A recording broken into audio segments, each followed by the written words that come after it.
BA part second के विद्यार्थियों, doctor Neelam Paliwal, government PG college Jhalawar. आज हम मार्क्स के द्वारा प्रस्तुत वर्ग और वर्ग संघर्ष की अवधारणा को समझेंगे कि समाज में विभिन्न वर्गों के मध्य संघर्ष क्यों होता है और उसके क्या कारण हैं।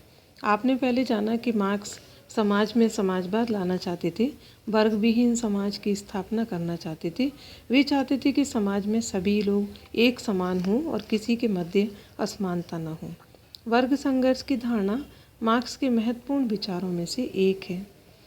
विश्व के प्रत्येक क्षेत्र का मानव अपनी विशिष्ट समानताओं के आधार पर समूहों में बटा हुआ है। इसलिए मार्क्स का मानना था मनुष्य एक सामाजिक प्राणी नहीं अपितु एक वर्ग प्राणी भी है। यानी अब तक आप जानते थे कि man is a social animal, मनुष्य एक सामाजिक प्राणी है। मार्क्स ने कहा कि मनुष्य एक वर्ग प्राणी भी है, अर्थात एक अलग समूह भी है जिसका वो सदस्यता ग्रहण करता है। और ये सदस्यता जो आपने प्रस्तुति में पढ़ी थी कि अर्जित और ये जो आपके सामने है, व्यक्ति जो अपने प्रयासों से, अपने कार्य से, अपने कर्म से जो अर्जित करता है वो वर्ग बन जाता है। उनका मानना था कि समाज में हमेशा से ही दो वर्ग विद्यमान रहे हैं, शोषक एवं शोषित, पूंजीपति एवं श्रमिक। इन दोनों वर्गों में परस्पर संघर्ष होता रहा है और जो परिवर्तन को जन्म देता है। इसलिए मार्क्स की विचारधारा में वर्ग की अवधारणा महत्वपूर्ण है। पहले हम यहाँ वर्ग का अर्थ और अवधारणा समझने का प्रयास करें। वर्ग शब्द अंग्रेजी के शब्द का हिंदी रूपांतरण है जिसका अभिप्राय समूह से है। सामान्यतः वर्ग व्यक्तियों का ऐसा समूह होता है जिनकी सामाजिक स्थिति समान होती है। आपने अब तक पढ़ा था ना, जाति एक बंद वर्ग है। जाति से पढ़ा आपने। बंद वर्ग, वर्ग मतलब क्या होता है? जिसकी चारों भुजाएं समान हो। वर्ग जानते हो ना, वर्ग बनाते हो जैसे आप लोग चार उसमें मैथ में और सब में आपने त्रिभुज और वर्ग पढ़ा होगा, जिसकी चारों भुजाएं समान हो, यानी समानता के आधार पर पहचाने जाने वाला समूह। तो जाति आपने पढ़ी थी जन्म के आधार पर पहचाने जाने वाला समूह, यानी जो जन्म से निर्धारित हो गई और जो बदली नहीं जा सकती। तो एक प्रदत्त हो गई और एक अर्जित हो गई आपके पास। तो जो प्रदत्त है वो आपके पास जाति के आधार पर मिलने वाली होगी और जो अर्जित है वो आपके प्रयासों के आधार पर मिलने वाली हो गई। बंद वर्ग क्यों कहा उसको? कि चारों भुजाएं जो उसकी हैं, यदि किन्हीं निर्योग्यताओं के आधार पर हम उन्हें बंद कर दें, है ना, बंद कर दें, धार्मिक विवाह और व्यवसाय संबंधी यदि कुछ निर्योग्यताएं लागू कर दी जाएं तो वो वर्ग भी जाति का रूप धारण कर लेगा। विभिन्न विद्वानों ने वर्ग की परिभाषा सामाजिक सांस्कृतिक आधार पर दी है और उनका मानना है कि समाज में शिक्षा, बौद्धिक स्तर, सामाजिक स्थिति, आय, संपत्ति आदि के आधार पर वर्ग विभाजन की व्याख्या प्रस्तुत की जा सकती है। यहाँ हम सबसे पहले मैकाइवर और पेज को पढ़ेंगे।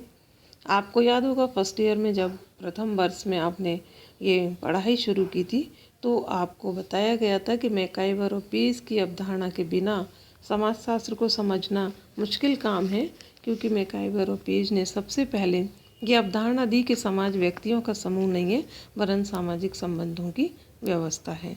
तो उन्हीं मैकाइवर और पेज ने अपनी पुस्तक सोसाइटी, जिसका हिंदी वर्जन भी उपलब्ध है, सोसाइटी नामक पुस्तक में लिखा, एक सामाजिक वर्ग समुदाय का वह भाग है जो सामाजिक परिस्थिति के आधार पर दूसरों से पृथक किया जा सके।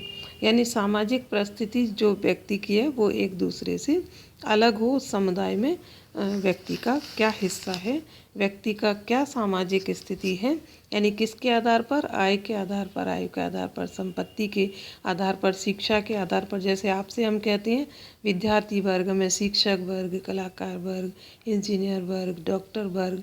तो ये सब कैसे मिले हैं? ये सब प्रदत्त नहीं, ये सब प्रयासों के आधार पर उन्होंने अपनी स्थिति में परिवर्तन लाने का प्रयास किया है। यानी अपने हम समूह के सदस्य हैं, हमारे मध्य वर्ग चेतना है। ये जो सामाजिक सांस्कृतिक आधार पर व्याख्या की गई, कुछ विद्वान ऐसे भी हैं जिन्होंने व्याख्या आर्थिक आधार पर की, यानी जिनकी आर्थिक स्थिति समान होती है। तो यहाँ पर जब हम आर्थिक स्थिति की बात करते हैं तो मार्क्स का नाम आ जाता है। और मार्क्स के साथ साथ लेनिन ने वर्ग को बताया कि वर्ग एक बहुत बड़ा समूह है जो सामाजिक उत्पादन के इतिहास द्वारा निर्धारित किसी पद्धति में अपने अपने स्थान की दृष्टि से, उत्पादन के साधनों के साथ अपने संबंध की दृष्टि से, यानी किस स्थान पर वो रह रहा है और वहाँ पर क्या उसका जरिया है, उसका अर्जन का, आर्थिक आधार का, क्योंकि व्यक्ति के लिए आर्थिक आधार बहुत महत्वपूर्ण है। जीविकोपार्जन के तरीके, यदि वो जीविकोपार्जन नहीं करे तो परिवार को कैसे पालेगा और उसकी समाज में स्थिति कैसी होगी। तो साधनों के साथ अपने संबंध की दृष्टि से, यानी जैसे जो कृषि होती है तो कृषि के खेती के अंतर्गत बहुत सारे साधन होते हैं, सिंचाई के हैं और उसके, तो वो किसके पास हैं और उन पर किनका अधिकार है। श्रम के सामाजिक संगठन में अपनी भूमिका दृष्टि से, और फलस्वरूप सामाजिक संपदा के जितने हिस्से के वो मालिक हैं, यानी उसके बाद जो बंटवारा है उनको कितना हिस्सा उनको मिल रहा है, उस दृष्टि से भिन्न होते हैं, उसको उन्होंने वर्ग कहा। तो ये जो व्याख्याएं थी, ये व्याख्या सामाजिक सांस्कृतिक आधार पर की जाने वाली व्याख्या थी। अब आते हैं हम मार्क्स पर। आपको बताया गया कि मार्क्स आर्थिक अवधारणा दे रहे हैं, तो मार्क्स वर्गों का आधार सिर्फ आर्थिक मानते हैं। उनका मानना है कि समाज में वर्गों का जन्म उत्पादन के तरीकों पर निर्भर करता है, यानी कोई भी समाज का ऐसा इतिहास नहीं रहा जिसमें दो वर्ग नहीं हैं, एक के पास उत्पादन के साधन है और एक उस पर उनके साधनों से उत्पादन करने पर विवश है। तो दोनों श्रेणियां हैं। सामाजिक वर्ग ऐतिहासिक परिवर्तन की इकाइयों तथा आर्थिक व्यवस्था द्वारा समाज में निर्मित श्रेणियां दोनों हैं। मार्क्स के विचारों से मैक्स वेबर, जो अभी आप पढ़ चुके, वो भी सहमत थी। तो वो कहते हैं कि आर्थिक आधार बहुत महत्वपूर्ण है। आर्थिक आधार के से व्यक्ति अपनी स्थिति को समाज में उच्च कर सकता है, भले ही वो प्रदत्त से किसी भी जाति में जन्म लिया हो। यदि उसके पास संपत्ति है तो वो स्टेटस सिंबल बढ़ा सकता है, वो अपना अच्छा मकान बना सकता है, वो अपने पास संसाधन उपलब्ध कर सकता है, वो पढ़ सकता है, वो नौकरी कर सकता है, वो अच्छा व्यवसाय कर सकता है। तो यहाँ वेबर उनकी सहमति से कहते हैं, हम एक समूह को तब वर्ग कहेंगे जब कुछ समूह के लोगों को जीवन के कुछ अवसर समान रूप से प्राप्त हों। यानी जब समान रूप से अवसर मिलेंगे तो व्यक्ति कार्य करने में सक्षम होगा। तो सामाजिक वर्ग क्या हो गया? कुल मिलाकर सामाजिक वर्ग की अवधारणा हो गई कि वर्ग क्या है? जिनकी समान आर्थिक स्थिति होती है। यानी सामाजिक वर्ग व्यक्तियों का वह समूह है जिनकी समान आर्थिक स्थिति होती है। मार्क्स की विचारधारा से आपको समझ में आ रहा है कि वर्ग लोगों का ऐसा समूह जो अपनी जीविका एक ढंग से कमाते हों, अर्थात एक तरीके का व्यवसाय करने वाले एक वर्ग हैं। जैसे अभी मैंने कहा, शिक्षक, इंजीनियर, कलाकार, चित्रकार, डॉक्टर, ये सब, अर्थात वर्गों का आधार आर्थिक ही होना चाहिए। मार्क्स मानते हैं कि वर्गों का आधार आर्थिक ही होना चाहिए। वो कहते हैं कि वर्ग व्यवस्था तब तक नहीं बन सकती जब तक कि उत्पादन के साधनों पर किसी विशेष वर्ग का अधिकार नहीं हो जाए।